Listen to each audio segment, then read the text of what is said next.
അസ്സലാമു അലൈക്കും വറഹ്മത്തുള്ളാഹി. ഇസ്ലാമിലെ പല ഇബാദത്തുകളും കൃത്യമായി നിർവഹിക്കുവാൻ ക്ഷമ ആവശ്യമാണ്. അതേപോലെ പലപ്പോഴും ദേഹേച്ഛകളോടുള്ള പോരാട്ടവും ആവശ്യമാണ്. ഈ വിഷയം ചർച്ച ചെയ്യുമ്പോൾ പണ്ഡിതന്മാർ സാധാരണയായി ഉപയോഗിക്കാറുള്ള ഒരു പ്രയോഗമാണ് നിങ്ങൾ തലയിണകളെ സൂക്ഷിക്കണമെന്നുള്ളത്. അപ്പോൾ എന്താണ് തലയിണകളെ നമ്മൾ സൂക്ഷിക്കണം എന്ന് പറയുന്നതിൻ്റെ ഉദ്ദേശം? പണ്ഡിതന്മാർ ആ രൂപത്തിൽ സൂചിപ്പിക്കാൻ കാരണം സ്വഹീഹുൽ ബുഖാരിയിലെ ഒരു ഹദീസാണ്. അതായത് ഖബർ ശിക്ഷയുമായി ബന്ധപ്പെട്ട് ആ ഖബർ ശിക്ഷ അനുഭവിക്കുന്ന വ്യക്തിക്ക് നേരിടുന്ന ചില പ്രയാസങ്ങൾ വിശദീകരിക്കുന്ന ഒരു ഹദീസിൽ നമുക്കിങ്ങനെ കാണാം. ഒരു വ്യക്തിയുടെ തലയിലേക്ക് വളരെ ശക്തിയോടുകൂടി ഒരു കല്ല് വന്നു വീഴുകയാണ്. അപ്പോൾ ആ തലയിൽ കല്ല് വന്ന് വീഴുന്ന ആ സമയത്ത് തല ചിന്നിച്ചിതറുകയാണ്, അത് തച്ചുടക്കപ്പെടുകയാണ്. അതിനുശേഷം ആ കല്ല് ഉരുണ്ടു പോകുന്നു. പക്ഷേ അയാളുടെ തലയൊട്ടി അത് വീണ്ടും പൂർവ്വസ്ഥിതിയിലേക്ക് തിരിച്ചു വരികയും വീണ്ടും ഇതേ ശിക്ഷ ആവർത്തിക്കപ്പെടുകയും ചെയ്യുന്നു.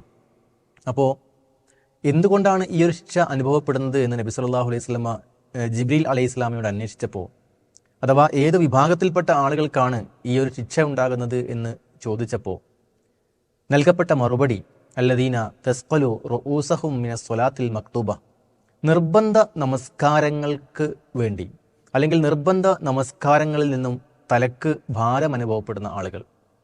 നിർബന്ധ നമസ്കാരങ്ങൾ നിർവഹിക്കേണ്ട സമയങ്ങളിൽ തലക്ക് ഭാരം അനുഭവപ്പെടുന്ന ആളുകൾ എന്ന് പറഞ്ഞാൽ ഉദ്ദേശിക്കുന്നത്, പ്രത്യേകിച്ച് നമുക്കറിയാം സുബഹി നമസ്കാരത്തിൽ ബാങ്ക് വിളി കേൾക്കുന്ന അവസരത്തിൽ നമ്മൾ ഉറക്കിൽ നിന്നും എഴുന്നേൽക്കുവാൻ പ്രയാസപ്പെടുന്നുണ്ടെങ്കിൽ, അല്ലെങ്കിൽ ആ തലയണയോട് ഒട്ടി നിൽക്കുവാൻ നമ്മുടെ ശരീരം ആഗ്രഹിക്കുന്നുവെങ്കിൽ, നമ്മുടെ തലക്ക് എഴുന്നേൽക്കാൻ ഭാരം അനുഭവപ്പെടുന്നുവെങ്കിൽ, ആ ഭാരം മൂലം നമ്മുടെ തലയണയോട് തന്നെ പറ്റിച്ചേർന്ന് നിൽക്കുകയും അങ്ങനെ ആ നമസ്കാരം നിർവഹിക്കാൻ സാധ്യമല്ലാത്തൊരവസ്ഥയിൽ, അതിന് കൃത്യമായ സമയത്ത് നിർവഹിക്കാൻ സാധ്യമല്ലാത്തൊരവസ്ഥയിൽ ആയിത്തീരുകയും ചെയ്യുകയാണെങ്കിൽ അത്തരം ആളുകൾക്കുള്ള ശിക്ഷയാണ് ഒരു ഹദീസിൽ വിശദീകരിക്കപ്പെട്ടത്. അതുകൊണ്ട് തന്നെ ഇത് വളരെ നിസ്സാരമായൊരു സംഭവമാണെന്ന് നമുക്ക് തോന്നുമെങ്കിലും അതിന് ലഭ്യമാകുന്ന ശിക്ഷ അത് ഭയങ്കരമായത് കൊണ്ട് തന്നെ ഈ വിഷയവും ഗൗരവമുള്ളതാണ്. അതുകൊണ്ടാണ് പണ്ഡിതന്മാർ കൃത്യമായിട്ട് ഉണർത്താറുള്ളത് തലയിണകളെ നിങ്ങൾ സൂക്ഷിക്കേണ്ടതുണ്ട് എന്നത്.